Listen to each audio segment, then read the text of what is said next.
Hello there, and welcome to the Dance Navigator.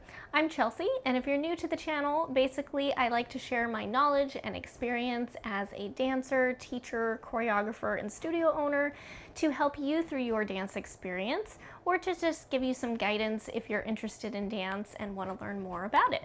So in today's video, I'm going to talk about some of my favorite dance-related books. Now, when I owned my studio, I found it very important to be able to have things to keep kids' interest in the lobby, right? Keep them preoccupied, have something to do in that time before and after class, because there's always a little bit of time that they're waiting around. And sometimes students have homework and other things to do or their own books to read. But what I found was often they were just sitting there waiting. So I wanted to take that as an opportunity to give them something to look at that's related to dance that maybe they don't get time to hear about in class. So I found different dance-related books, whether they were picture books or chapter books, maybe they were things for reference or just fun stories, and they would be there for them to look at while they were there. For a while, I even had a little system where they could check the books in and out, and maybe they got to keep it for a week and they would bring it back at their next class. So it was really fun, the students really enjoyed it, and it gave them a chance to read about something that maybe they hadn't seen that book before. Because let's face it, there's not that much opportunity to see books about dance in all aspects of where we're finding books. There's plenty of things available, but it just might not be the things that are jumping out to them at the library or at school. So I thought the dance studio was a good place to do that. So in this video, I'm going to talk about our youngest dancers and the books that might be better for them. So this will be a two-part thing. And in the next video, I'll talk about some of the books that are more helpful for our teen through adult dancers and even teachers out there, some things that might be really good for you for reference. Okay, so let's go ahead and get started. I'm going to begin with my picture books for our youngest dancers. So the first picture book I want to show you is Jacques' Jungle Ballet. And I think this one's really fun, especially for our youngest little ones, because there's animals in it as well as dancing and everything. But basically, our wonderful little elephant here is a dancer. And what I love is that from the beginning of this book, he claims he is a dancer, and he is in fact confident in that he is a dancer, and he's a great dancer. So it kind of takes you on the journey of Jacques going to the city, and he meets a ballet master, and the master does not want him in his class. He has no place for an elephant. And eventually he goes to the circus, and while he's great in the circus, it's just not where he wants to be. He wants to be at the ballet. And then eventually he is able to come in, and he works with all of the people in the ballet company, and they acknowledge that he's amazing, but he gets to go home and create a ballet company basically of his own. So I really love this story because it's all about, acceptance and being, confident in who you are, and also rejection. Because let's face it, in dance, we are going to face a lot of rejection and dealing with acceptance, and sometimes just not getting the part that you want, or not getting to do something that you wanted. But I think the illustrations are really beautiful. We see he's at the circus here, and at the ballet. The colors are very nice, and it's beautiful and soft. But lots of reading. So I think this is a great one to read to your little ones, or maybe as they're getting a little older or better reading skills, they can pick this one up. But it's quite the story. And here we see when he's going to the ballet master. But yeah, I really liked this. I think it's a great story to start learning about that acceptance and rejection that slowly comes into the dance world, about getting parts, and also acknowledging, when is it a good time to stand your ground and say, no, I'm good at this, and please see me.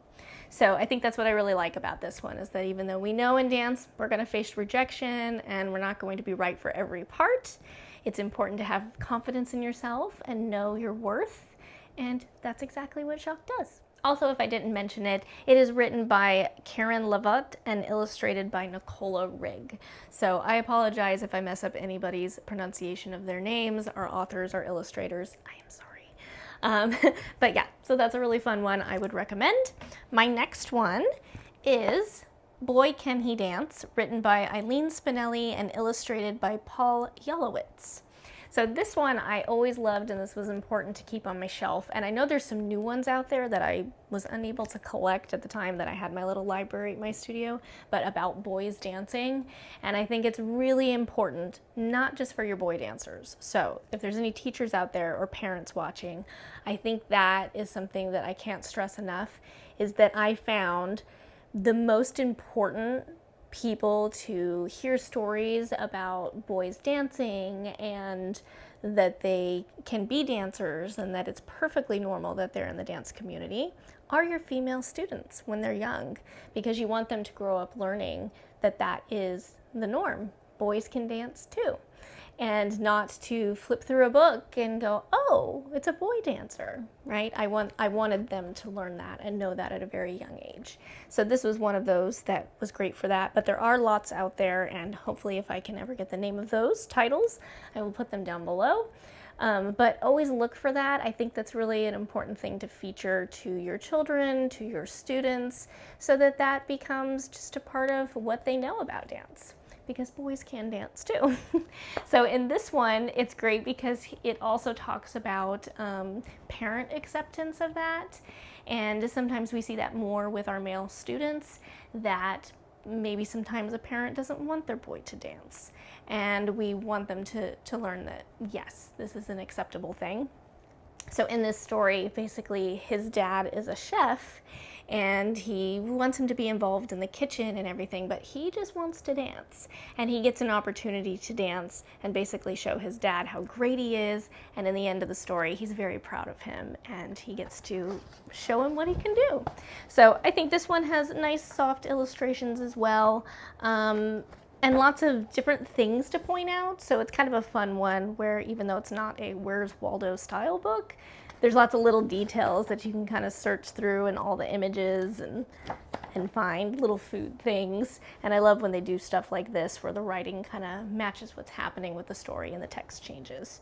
So yeah, I liked this one. Boy Can He Dance. It was very cool. All right, and the next one that I have is Ballerina Swan by Allegra Kent and Emily Arnold McCulley. And this one is about literally a swan who ends up being in Swan Lake. And basically, she just wants to be in the ballet, she wants to take class, so a little bit like some of our books that I talked about earlier, acceptance and being a little bit different and just wanting to be able to dance despite whatever obstacles that you're facing. And what I liked about this one is that the first time our swan enters the studio, she is shooed away by one teacher and told not to come back. She's a swan, she can't take class. And then the next time the swan tries again and keeps returning. So they're being determined in wanting to pursue their dream, but the next time the teacher accepts them and lets them join class. So I think this is a really good subtle nod to sometimes one person accepts you and another person doesn't, and it doesn't mean that just because one person rejects you that you're wrong for everybody or every class or every company. There's lots of different opportunities out there. And in the mix, of course, it's just a nice, really fun story. I think there's really nice illustrations. I do like the diversity in the book. We do show a classroom of multiple ethnicities in the class, which is something super important to me as well. I think students should see themselves reflected in the books that you share, and that's just really important. So yeah, I think this is a fun one, but also has that little message kind of underlying in there. And in the end, you know, Swan Lake, it's the perfect one for a swan. Okay, my next book is Lily on Stage by Rachel Isadora.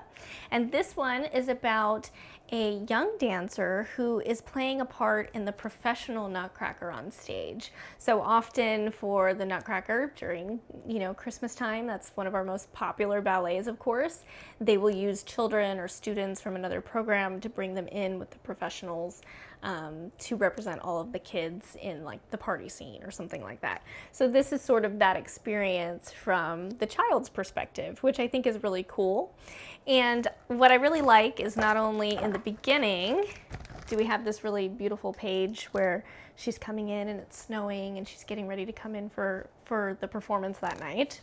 But on this page, it's showing what all the kids are doing prior to getting ready. And something as simple as this really gives kids that might not be in this position a snapshot of that lifestyle. So, you know, she arrives at the theater and this one's stretching, she's writing in her diary, he's catching up on homework, they're playing a game, different things that, you know, you don't think about maybe as dancers if you're been in the dance world for a long time, but it gives a child a place of immersing themselves in that situation. So I really liked that. And then as well, this page does a similar thing by thinking all the things that they're thinking about that their teacher told them in rehearsals to remember. So it gives them also little clues of things that we have to remember for class. There's no talking on stage. You have to hold your head high so the people in the back row can see you. Make sure that you don't count the beats out loud. So lots of little simple things that basically are tips and reminders, but put into a fun, like, literature version rather than just being told what to do. Again, it does show diversity in this book, very important, and it has some nice illustrations as well. I think that they're nice. This one's cute. I like them all, their little vanities getting ready. And so it really walks you through her whole experience. This page too, another one talks about, oh, her lipstick shade was too light, so she needs to make it darker because the audience won't see her mouth. So it's a part of the story, but it's also teaching, you know, kids something about dance as well. Being on stage, you have to make sure that's the point of the makeup. We want the audience to see your face. So I just liked how they incorporated all of these little like tips, tricks, and important facts to know about being on stage into a book. So that one is Lily on Stage. Okay, this next one is one of my favorites. I think the illustrations are just gorgeous. It has like a nice rich tone to it, and the cover is even like beautiful. It's like a nice shade of blue. It's not my favorite color, but clearly today I like blue.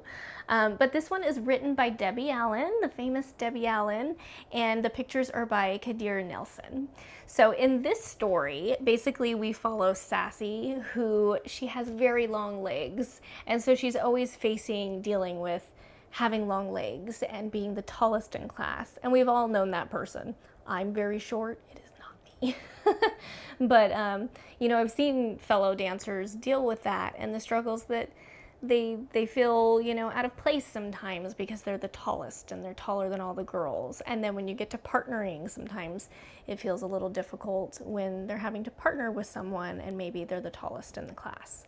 So all these different things that sort of like make it a struggle as a student if you are tall, but it's also a beautiful thing and can be used to your advantage as well. So I like that this story tells that story that I know so many dancers face, and brings you, you know, into her experiences and shows the positive side of it and her going through, you know, that experience basically, and also that it shows in her classes, at home, her watching from backstage.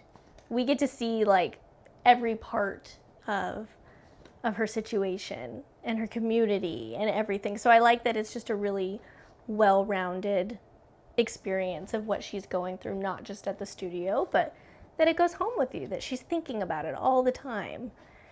And then in the end, basically she finds that it's a great thing and she learns to accept it and love her body. And I think that is a very important message, no matter what it is about your body that maybe you find imperfect, but that you learn to love it and accept it. And so yeah, it's just a really beautiful story. I think the illustrations are gorgeous and the message is really nice. So this is one of my top ones. I even used to work in a kindergarten classroom as like an assistant, I remember, during my college years. And this is one of the books that the teacher had put out there, and that's how I had seen it the first time. And I was like, how did I not know about this book? I'm a dancer. But I love it. And since then I had collected it for my little library.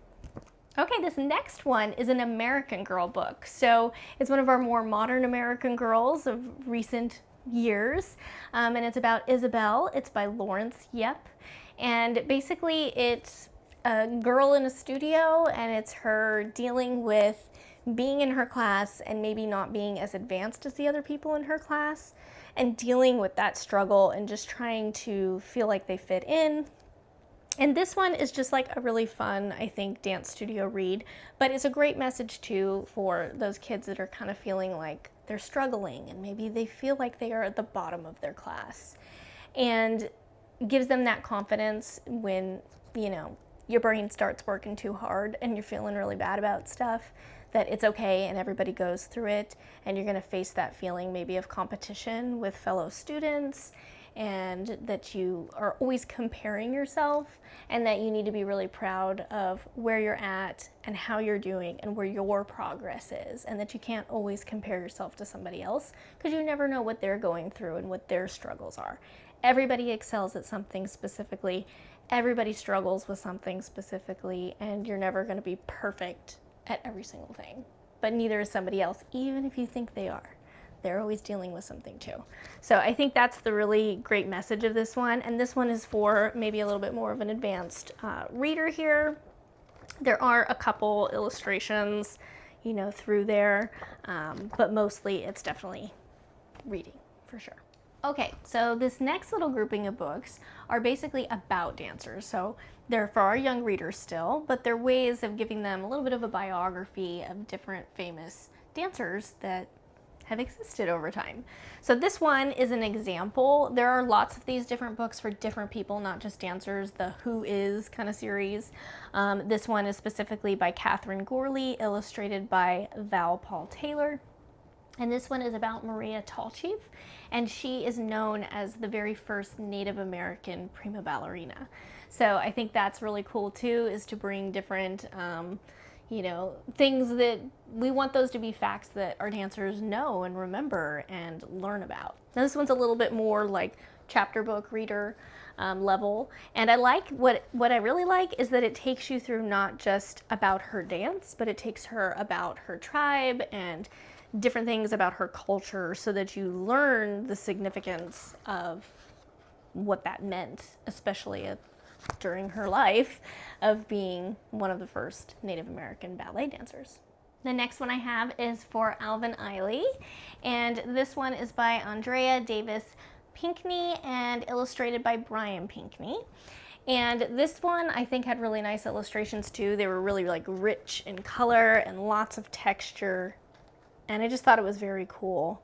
And it kind of broke it down by different periods as well of what he was doing at the time and about the significance of his story. So I think that's pretty cool, and it's rare to find books that are about like a modern or contemporary dancer. So most of our picture books, let's face it, they're ballet based, and I love me some ballet.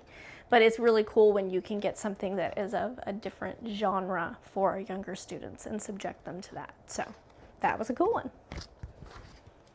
And along those lines, this one is about a tap dancer, so that was pretty cool. And this one's definitely like a younger reader could pick this one up because it has very simple text to it, but it's really fun because it's very rhythmic, which is fitting, I think, for a story about a tap dancer. So Rap-a-Tap-Tap, Here's Bojangles, think of that.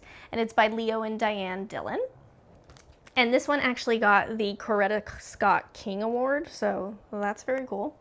And the illustrations are really bold, but you can see all the writing is very simple. It's along the bottom, and it's pretty good for like an easy read for a younger reader. But lots of bold, colorful images, and then something as we get through it, Rap-a-Tap-Tap. It has a rhythm if you read through the book, and I think that's a really great feature considering that we're learning about Bill Bojangles Robinson, who was considered to be the greatest tap dancer of all time, right? And so that's just really fun. I love that there's that rhythm to it. I would even encourage you, if you do maybe teach tap, or if you have a little tap dancer at home, making this kind of like a game, right? Make a little movement on Rap-a-Tap-Tap. How about that? And I think that would be really fun. You can make it interactive. And then at the very end, I like that they did list some facts and some information about Bill Robinson so that you can learn about his life, because obviously the text in the book is pretty simplified, so you're not learning a lot through there. But it's good. It subjects them to another person to learn about and dance. Okay, and then my final biography picture book that I have here is Dancing to Freedom, The True Story of Mao's Last Dancer by Li Kunshin and illustrated by Anne Spadvillis. Apologize again if I pronounce those wrong. But this story is about, if you've ever heard of Mao's Last Dancer, it's a boy who ends up going through his training and is selected in China, and then he ends up coming to the United States eventually as well. But it is quite the story, and there's full versions of this that can be read with lots of detail, but it is a pretty heavy story, and I think they do a really good job at putting it in this book in a way for young readers to read it. But that even though this is a picture book, I think this can be picked up by still youth, but at an older age than maybe we would expect to read a picture book. I think that's something that is important maybe to mention. So basically, it's put in a way that's very digestible, you know, for children and everything, but there's hardship and struggles and all of that is still in the story. So I think that's really great, and the illustrations are absolutely beautiful. I really liked the shading on it and the coloring, and I'm not sure what medium that they used, but it was very nice. And it's a sad story in some ways, but also by the end of it, I think it has a good ending. So you have to check this one out, read about this story as well, because there's other sources to learn about this, but it's a really good one. And definitely, like I said, it can be for a wider range of ages than what we would maybe typically assign a picture book. So even your older students, gives them an opportunity to kind of learn this story. Now, these next couple of books ended up being some of the books that my students flipped through the most. They loved these, and I think it's because they don't have to sit and maybe read through the whole story. If they're only there for a couple minutes, it's something they can pull off the shelf and they find a fact, they read it, cool, they're excited about it. But these are really fun, and you'll find these in stores for all different things, all different subject matter. But like the DK Publishing, the Illustrated Book of, there's many different things. But this one is of ballet stories, and I love this because it's got a little introduction and it shows, you know, costumes and real life, you know, situations and photos, which I think they really loved. And then it has little things like, oh, these are the positions of the feet and the arms and stuff, which they would love to plop down on the floor and then copy the positions. So that's always fun because then they're practicing and they're having fun while they're doing it. And parents, these are great for at home because it's reinforcing the things they learn in class, and they're getting to enjoy it. They're enjoying their hobby in multiple ways.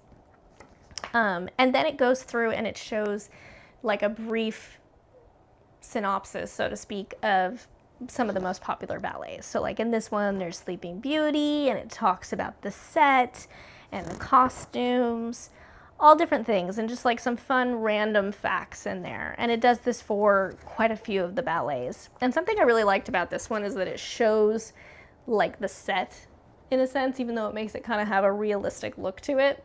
It puts you in the set, in the scene, to kind of give you an idea and put you in the production.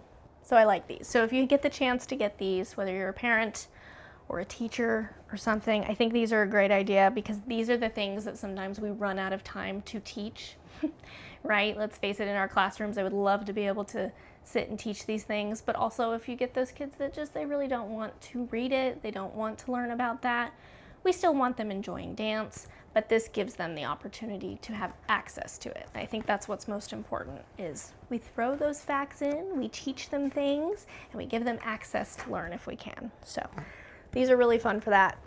Get these illustrated books, kids love them.